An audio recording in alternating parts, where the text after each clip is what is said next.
बिस्मिल्लाहिर्रहमानिर्रहीम। अस्सलाम वालेकुम डियर स्टूडेंट्स। मैं हूं प्रोफेसर फैज़ान गुराया। हम आज बात करेंगे एमजीडी 301 के थीम नंबर 8 की प्रोडक्ट, ब्रांड्स एंड सर्विसेज। अब सबसे पहले जी प्रोडक्ट क्या होती है? Product is anything that could be offered to come customer in a market for consumption to satisfy their need और वांट। हर वो चीज़ जो कस्टमर को ऑफर की जाती है मार्केट के अंदर, जिसे वो कंज्यूम करता है किसके लिए? अपनी नीड या वांट को सेटिस्फाई करने के लिए, वो प्रोडक्ट कहलाएगा। जी। अब प्रोडक्ट के लिए हमारे पास जो कस्टमर्स होते हैं वो 3 तरह के होते हैं। सॉरी, प्रोडक्ट के 3 लेवल्स होते हैं। एक core value, core customer value, एक एक्चुअल प्रोडक्ट, एक ऑगमेंटेड प्रोडक्ट। अब ये तीनों क्या होती हैं? अगर हम बात करें, a marketer must think about the core problem that he should resolve for his customers. जो कोर कस्टमर वैल्यू है कि कस्टमर की कोर रिक्वायरमेंट जो है, वो जब रिज़ॉल्व की जाए तो उसे कोर वैल्यू वो core value customer level product है। ठीक है? उससे नेक्स्ट लेवल आता है actual product. The core value that has been identified in the first level, the marketer should add quality, brand name, design, features to that core value to make it actually product. जब उसमें उसका proper design, उसका feature, ये सारी चीजें add कर दी जाती हैं, यानी कि सबसे पहले तो कस्टमर की रिक्वायरमेंट एनालिसिस करना, ये कोर वैल्यू हो गया। सेकंड नंबर पे एक्चुअली प्रोडक्ट को बनाना या प्रोडक्ट एक्चुअली उसको प्रोवाइड करना, ये सेकंड लेवल हो गया। और तीसरा लेवल जो है augmented product, in which we provide additional benefit like customer service, after sale services, warranty, delivery. ठीक हो गया जी? ये हमारा वो है प्रोडक्ट के 3 लेवल्स। नेक्स्ट बात करेंगे, मैं इसको हाईलाइट कर लूं। जी, आगे हमारे पास प्रोडक्ट दो तरह की हैं। एक है जी कस्टमर प्रोडक्ट और दूसरी जो है इंडस्ट्रियल प्रोडक्ट। अब जो consumer product, sorry, consumer product जो एक इंडिविजुअल बंदा कंज्यूम करता है उसे कंज्यूमर प्रोडक्ट कहते हैं। और समटाइम वही प्रोडक्ट जो कैपिटल नेचर आइटम्स होती हैं, जिसे इंडस्ट्री में यूज किया जाता है, जिससे फर्दर प्रोडक्ट्स बनाए जाते हैं, उसे इंडस्ट्रियल प्रोडक्ट कहा जाता है। ठीक होगा जी? जैसे ये सर्जिकल इंस्ट्रूमेंट्स हैं, मशीनरी यूज इन प्रोडक्शन, ये वो हैं इंडस्ट्रियल प्रोडक्ट्स हैं। नेक्स्ट बात करेंगे, हमारे पास है जी shopping products are those consumer products and services that require comparison based different factors like quality, design, price, stability. जी, शॉपिंग प्रोडक्ट्स जिसमें बाइक्स हैं, कार्स हैं, इलेक्ट्रिक गैजेट्स हैं, जिनकी हम स्पेशली जाके देखते हैं, मार्केट में जाते हैं, विजिट करते हैं, जो चीज़ें पसंद आए हम वो बाय करते हैं, तो वो शॉपिंग प्रोडक्ट कहते हैं। फिर आती है स्पेशलिटी प्रोडक्ट्स। ये शॉपिंग प्रोडक्ट्स एडवांस लेवल है, जो कि स्पेशली कुछ खास लोगों के लिए कुछ खास डिजाइन की जाती है, उसे स्पेशलिटी प्रोडक्ट कहते हैं। जिस तरह जी स्पोर्ट्स कार है, ये सिर्फ स्पोर्ट्स के लिए डिजाइन की गई। हाई क्वालिटी फोटोग्राफी इक्विपमेंट की फोटोग्राफर्स के लिए डिजाइन किया है। फेमस डिजाइनर्स लग्जरी कलेक्शन, ये भी कुछ लोगों के लिए डिजाइन किया गया, तो उसे स्पेशलिटी प्रोडक्ट कहते हैं। ठीक है? उसके बाद है unsought products. These are the product that consumer usually does not think to buy and does not want to buy और has no knowledge about it. यानी कि ऐसी चीजें जिनके बारे में अक्सर का तो कंज्यूमर को नॉलेज नहीं होता, जैसे लाइफ इंश्योरेंस पॉलिसी है। ठीक है? Blood donation, financial, funeral services, ये वो चीज़ें हैं जिसे कस्टमर या तो खरीदना नहीं चाहता या उसे नॉलेज भी नहीं होता कि ये चीज़ें मार्केट में होंगी भी कि नहीं। लेकिन जब ज़रूरत पड़ती है तो तब फिर होता है। अब इंडस्ट्रियल प्रोडक्ट्स की बात करें तो वो 3 तरह की हो गई, capital items, material, parts and supplies and services. ये तीनों के तीनों इंडस्ट्रियल प्रोडक्ट्स हैं, क्योंकि ये घर में यूज़ नहीं होंगे। अब मैं आपको मिसाल दे देता हूँ। ठीक है? मशीनरी और मशीनरी के स्पेयर पार्ट्स हैं।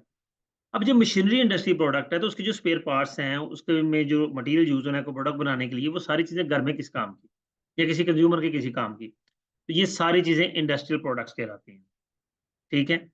Material, parts of the machine, raw material, ठीक है? सप्लाइज़, वो चीज़ें जो प्रोडक्ट को पैकिंग के लिए इस्तेमाल होंगी, सर्विसेज़, जो उसके लिए सर्विसेज़ इस्तेमाल होंगी, ये सारी चीज़ें क्या इंडस्ट्रियल प्रोडक्ट्स हैं। नेक्स्ट चलेंगे जी। A marketer, when you develop a product, you have make certain decisions regarding that product. अब जब मार्केटर ने एक प्रोडक्ट डेवलप करनी है या किसी ने एक प्रोडक्ट डेवलप करनी है, तो उसके 3 लेवल्स हैं।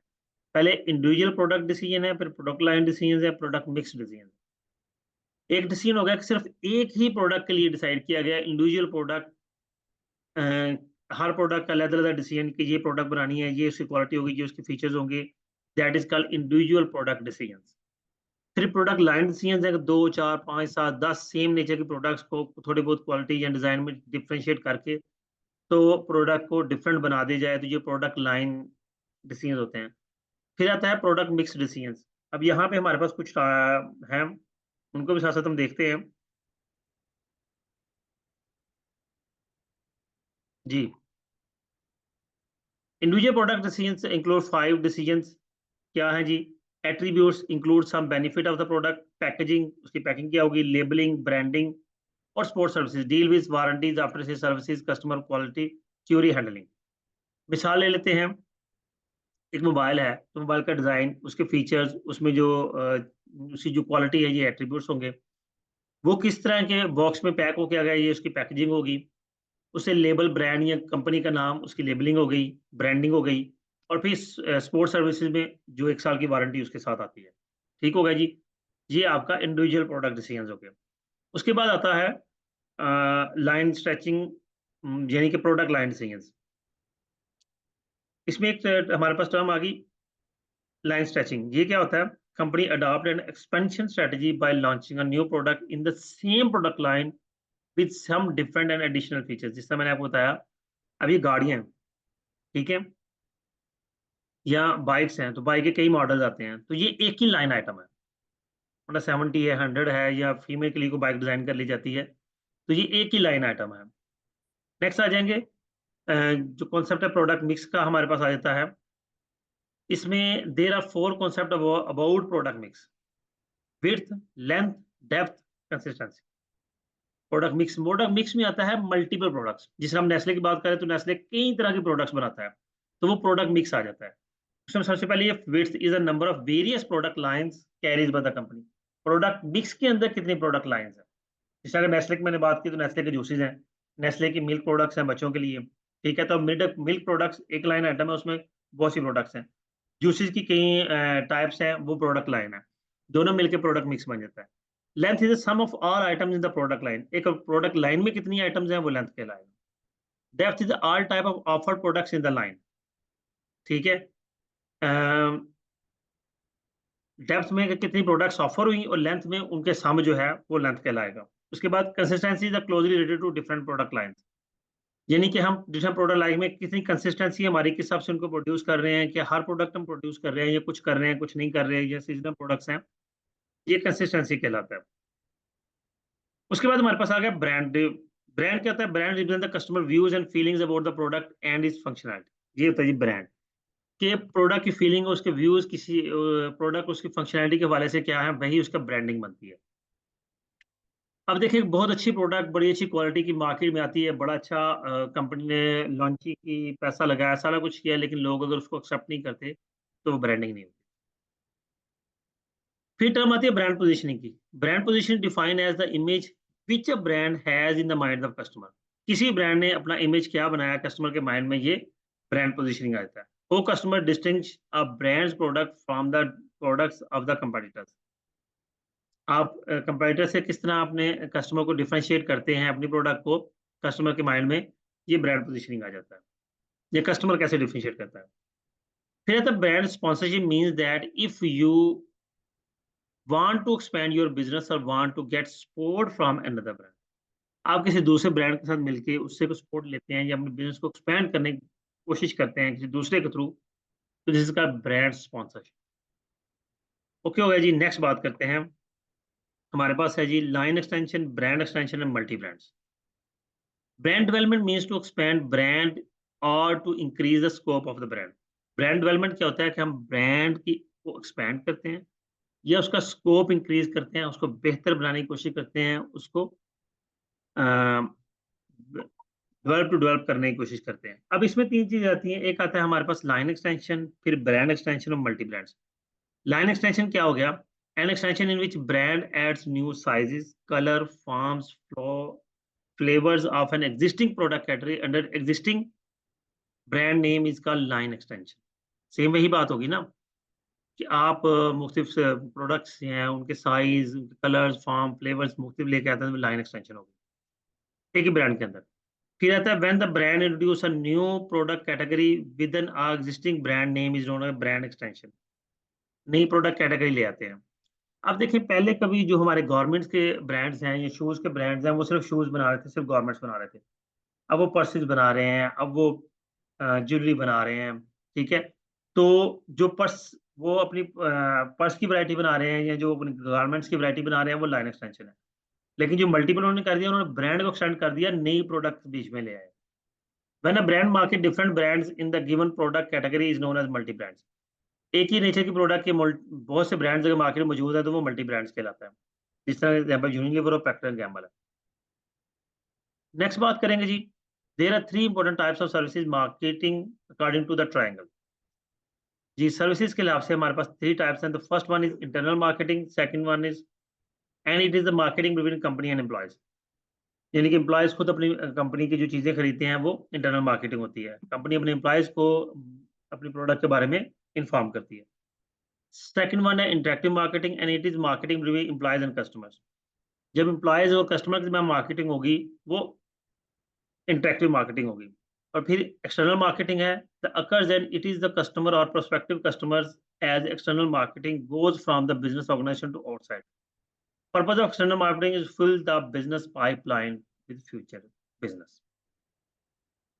यानी कि आप जब कोई चीज़ बाय करते हैं एज़ ए कंज्यूमर किसी भी कंपनी के आउटलेट से या डायरेक्टली कंपनी की फ्रेंचाइज़ से, ठीक है? तो वो एम्प्लॉइज़ एंड कस्टमर रिलेशनशिप यहाँ इंटरैक्टिव मार्केटिंग कहलाता है। लेकिन जो कस्टमर का एक एतमाद बिल्डअप होता है, ठीक है? उसे हम एक्सटर्नल मार्केटिंग में लेके आते हैं और वही कंपनी का फ्यूचर होता है।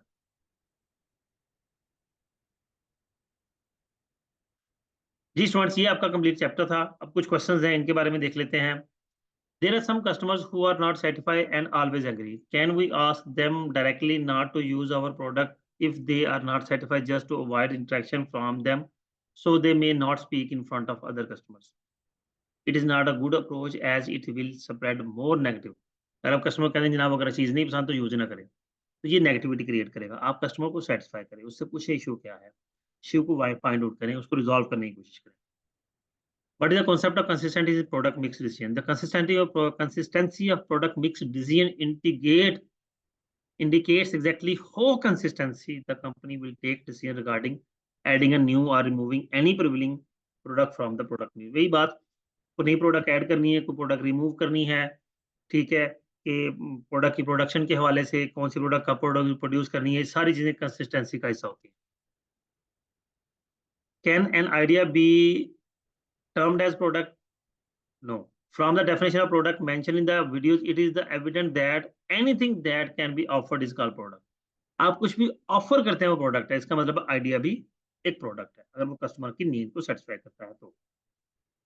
जी स्टूडेंट्स, ये आपका थीम नंबर 8 था। उम्मीद करता हूँ आपको अंडरस्टैंडिंग होगा। फिर भी कोई इशू हो तो मेरा व्हाट्सएप नंबर कॉन्टैक्ट नंबर जो है, व्हाट्सएप नंबर डिस्क्रिप्शन में मौजूद है। आप मुझसे रब्ता कर सकते हैं एनी टाइम, ठीक है? No problem. अपना ख्याल रखिएगा, वीडियो को लाइक करना, कमेंट करना, चैनल को सब्सक्राइब करना हरगिज़ ना भूलिएगा। अल्लाह हाफ़िज़।